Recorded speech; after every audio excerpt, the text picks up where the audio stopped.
नमस्कार। नमस्कार। तो जिंदगी में तनाव तो खैर आता ही रहता है ना? हाँ बिल्कुल। खासकर जब कोई जरूरी चीज आने वाली हो। हाँ। कोई इम्तिहान, कोई बड़ी मीटिंग या शायद कोई अहम सफर। सही बात है। और हम अक्सर सोचते हैं कि बस इससे बचें कैसे। हाँ, लेकिन आज हम जिन स्रोतों पर बात कर रहे हैं वो एक थोड़ा अलग नजरिया देते हैं। बिल्कुल। वो कहते हैं कि तनाव से पूरी तरह बचना शायद मुमकिन ही न हो, पर हाँ, उसके लिए अगर हम पहले से तैयारी कर लें तो शांत जरूर रह सकते हैं। ये दिलचस्प है। तो आज की चर्चा इसी पर है कि ये जो स्रोत हैं, इनके आधार पर हम तनाव भरी स्थितियों के लिए मतलब दिमागी तौर पर कैसे तैयार हो सकते हैं। हाँ। पर पहले ये समझना शायद जरूरी है कि तनाव में होता क्या है, दिमाग पर क्या असर पड़ता है, स्रोत क्या बताते हैं इस बारे में।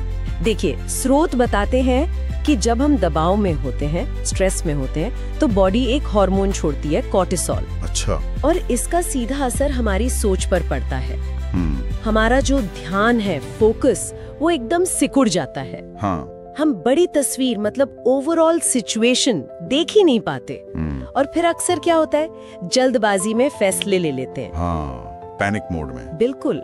हमारी जो लॉजिकल थिंकिंग है, तर्क क्षमता, वो पीछे हट जाती है और घबराहट वो हावी होने लगती है। साफ सोचना मुश्किल हो जाता है। तो मतलब ये जो तैयारी की बात हो रही है, उसका मकसद इसी सिमटी हुई सोच और जल्दबाजी वाले फैसलों से बचना है। हाँ, काफी हद तक। स्रोतों में एक प्री मॉर्टम तकनीक का जिक्र है। ये नाम सुनने में थोड़ा अजीब सा है, जैसे पहले से मातम मनाना। हाँ, नाम थोड़ा नाटकीय जरूर है, पर ये असल में एक बहुत ही पावरफुल मेंटल एक्सरसाइज है। अच्छा। हाँ। कैसे? इसमें आप जानबूझकर ये कल्पना करते हैं कि आपकी जो योजना है, मान लीजिए कोई प्रेजेंटेशन है या कोई प्रोजेक्ट या सफर, वो पूरी तरह फेल हो गई है। ओहो, फेल हो गई है। हाँ, फिर आप गहराई से सोचते हैं, ऐसा क्या क्या गलत हो सकता था या हुआ होगा जिसके कारण ये नतीजा आया। लेकिन एक मिनट, क्या लगातार फेलियर के बारे में सोचने से हम और ज्यादा परेशान या नेगेटिव नहीं हो जाएंगे? ये सवाल बिल्कुल जायज है, लेकिन इसका मकसद नेगेटिविटी बढ़ाना नहीं है। तो फिर? इसका मकसद है संभावित खतरों को, रिस्क्स को पहले से पहचान लेना। स्रोत इस पर जोर देते हैं कि ये एक तरह से डर को नाम देने जैसा है। डर को नाम देना? हाँ। जब आप लिख लेते हैं कि क्या क्या गलत हो सकता है, छोटे से छोटा, बड़े से बड़ा, तो वो चीजें अनजाना डर नहीं रह जाती। फिर आप हर रिस्क के लिए एक सल्यूशन या बचाव का रास्ता सोचते हैं। अच्छा, तो ये सिर्फ प्रॉब्लम लिस्टिंग नहीं है, बल्कि सॉल्यूशन प्लानिंग भी है। बिल्कुल बिल्कुल। ये एक तरह की मेंटल रिहर्सल है। सोचिए, आप दिमाग में पहले ही उस मुश्किल सिचुएशन को जी लेते हैं और उसका सामना करने का तरीका भी सोच लेते हैं। क्योंकि आपने उसके बारे में पहले ही सोचा हुआ है, शायद हल भी। हाँ, मतलब आप रिएक्ट करने के बजाय रिस्पॉन्ड करने के लिए तैयार रहते हैं। एग्जैक्टली।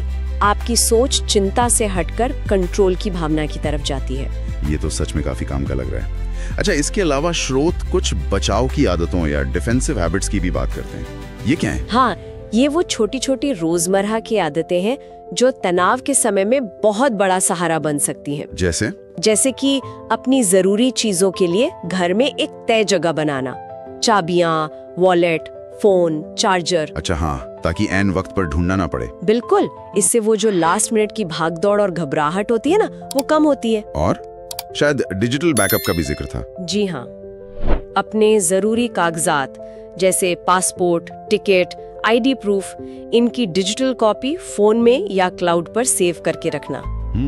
स्रोत बताते हैं कि ये छोटी सी तैयारी किसी इमरजेंसी में या सफर में बहुत स्ट्रेस कम कर सकती है। इसी तरह चेकलिस्ट बनाना भी एक ऐसी ही आदत है। चेकलिस्ट पैकिंग के लिए? पैकिंग के लिए, मीटिंग के तैयारी के लिए या रोज के जरूरी कामों के लिए भी। पर ये तो बस चीजों को ऑर्गेनाइज्ड रखना हुआ ना, ये तनाव कम करने में कैसे मदद करता है? ये सिर्फ ऑर्गेनाइजेशन से ज्यादा है। स्रोत इसे कहते हैं सहज प्रतिक्रिया या मसल मेमोरी बनाना। मसल मेमोरी दिमाग के लिए? हाँ।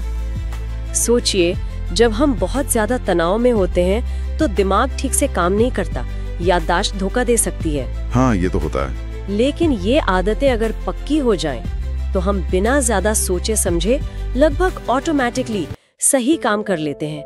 ये मेंटल लोड कम करती हैं। ये सोचने का एक अलग तरीका है। अच्छा, स्रोतों में एक और बात कही गई है कि जो हाई स्ट्रेस वाले पल होते हैं उनके लिए पहले से निर्णय लेना, इसका क्या मतलब है? इसका मतलब है कि कुछ ऐसी स्थितियां जहां आपको पता है कि दबाव बहुत ज्यादा होगा और शायद तुरंत फैसला लेना पड़े, जैसे कोई बहुत महत्वपूर्ण बातचीत या इंटरव्यू। हाँ। तो आप उनके लिए पहले से ही सोच लें कि क्या-क्या संभावित नतीजे हो सकते हैं। ओके, और फिर उन नतीजों के हिसाब से अपनी प्रतिक्रिया भी तय कर लें? हाँ बिल्कुल, आप मानसिक रूप से ये तय करते हैं कि अगर सिचुएशन ए हुई तो मेरा रिएक्शन एक्स होगा, अगर सिचुएशन बी हुई तो रिएक्शन वाई होगा। अच्छा। स्रोत बताते हैं कि इससे उस तनाव भरे पल में आपका दिमाग बिल्कुल ब्लैंक नहीं होता, उसके पास पहले से सोचे समझे रास्ते होते हैं। इससे घबराहट कम होती है और आप ज्यादा स्पष्टता से निर्णय ले पाते हैं। ये सारी तकनीकें, pre-mortem, defensive habits, pre decision, सुनने में तो काफी असरदार हैं, पर क्या इन्हें अपनी बिजी लाइफ में शामिल करना प्रैक्टिकल है? रोज कैसे करें? देखिए, स्रोत ये सुझाव देते हैं कि इसके लिए घंटों लगाने की जरूरत नहीं है। अच्छा।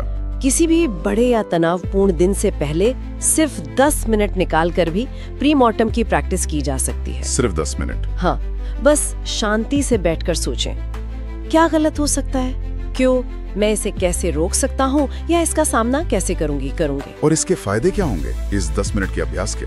ये छोटा सा अभ्यास भी आपके कॉन्फिडेंस को बढ़ा सकता है और चिंता को काफी हद तक कम कर सकता है। आपको चीजों पर ज्यादा कंट्रोल महसूस होता है। आप अनजान महसूस करने के बजाय मानसिक रूप से तैयार महसूस करते हैं। तो अगर हम संक्षेप में कहें तो स्रोतों का जो मुख्य संदेश है वो ये है कि तनाव तो रहेगा ही, जीवन का हिस्सा है, उससे पूरी तरह बचा नहीं जा सकता। सही कहा, तनाव अनिवार्य है, पर उसके सामने पूरी तरह हार मान लेना या फेल हो जाना वो अनिवार्य नहीं है।